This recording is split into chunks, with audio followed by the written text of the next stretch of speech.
If you're struggling with your iron strike, it's usually down to one of these three reasons. Today we're going to fix it and get you striking your irons like this.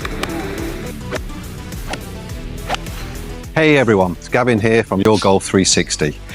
Now when it comes to irons, hands down, the one thing I get asked the most by my students is they want more consistency. They want to strike them better. Today, I'm going to show you exactly why this happens by first covering two key swing factors that often golfers don't fully understand when it comes to iron strike. My favorite swing drill I use with all my students to help improve them, and how getting better at these will lead to more consistency. I'll also share with you one setup check that most golfers can't change because the flaw in their swing won't let them, and a practice drill that gives you instant feedback. But before we dive in, if this is your first time here, I really appreciate a like and subscribe. It helps me reach more golfers like you. So watch any tour pro hit an iron shot. Beautiful ball flight, crisp contact, and perfect divot after the ball. And we all want that, right? But here's how they achieve it. They enter the ground after the ball. And their swing's low point also has to be after the ball too. These two things work together perfectly. This is the ideal situation. Your low point is after the ball and it's entering the ground after contact. But watch how small the margin for error is. If your low point is behind the ball, your club is already coming up before contact, and that leads to thin or top shot. If your low point is too high, you're hitting the ball low on the face, more thins, more tops. And if your low point is too behind the ball and too deep, you now get a heavy contact digging into the ground even before we reach the ball. So you can see how precise this needs to be. So we're really focusing on getting that ground contact in the right place, on or just after the ball. Do that and you've solved both factors at once, and you've solved iron strike.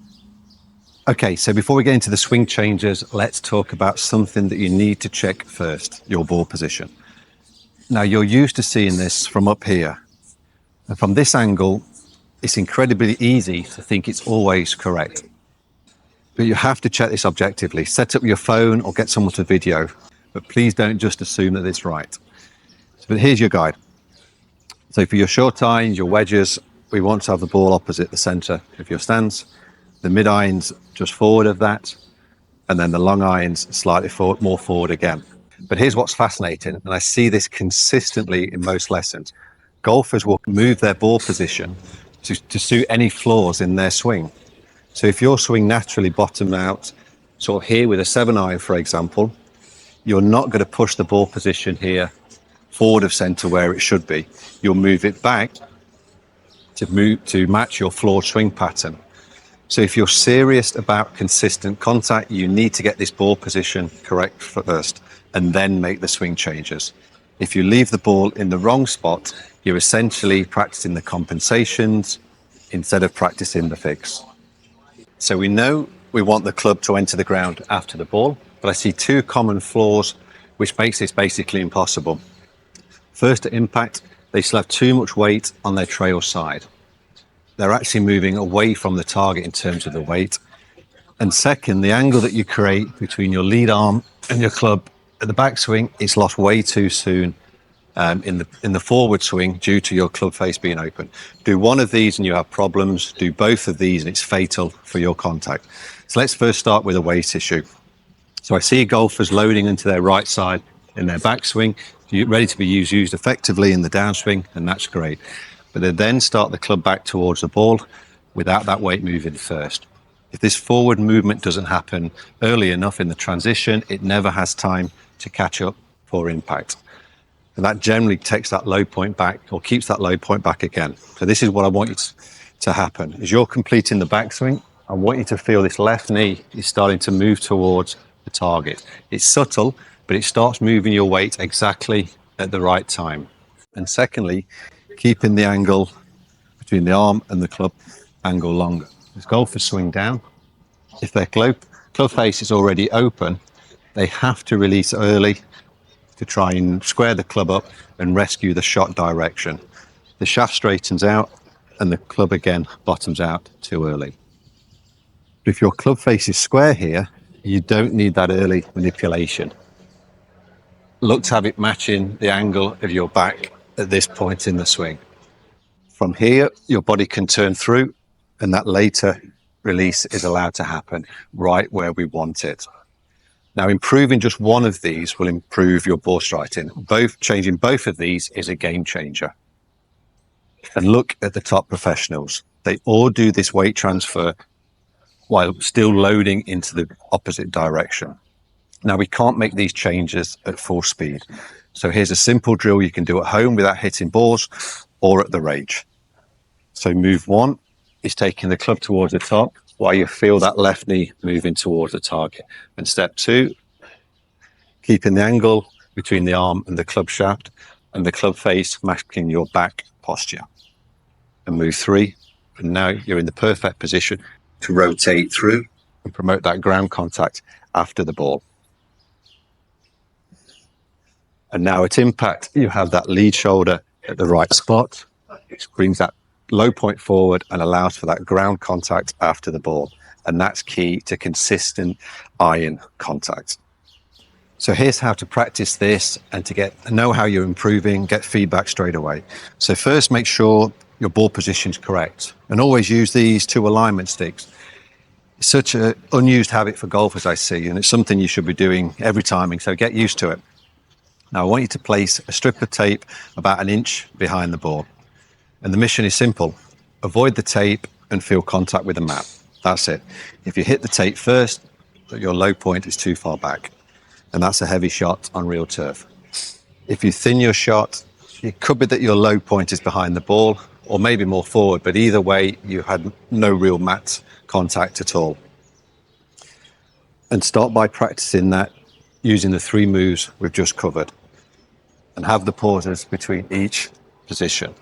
And here, you're not looking for any distance at all. You're just looking for new feelings and that ground contact after the ball.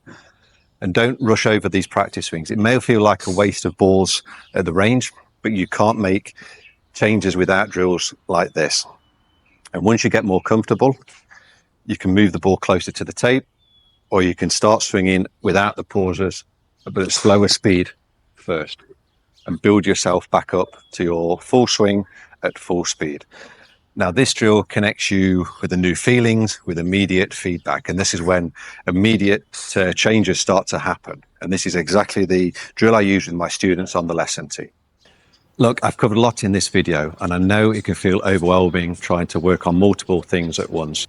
But that's why I put all the key points along with the swing and practice drills, which you can download for free and have it on hand for whenever it's needed. And you can find that in the link below. And I want to offer you something else, a completely free swing analysis. No cost and no catches.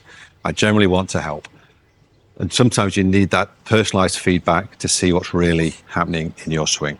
But hurry, because this is for limited time only. So if you're interested, click the second link below, and I'll show you exactly how you can send your swings to me for analysis and to complete your very own player profile form.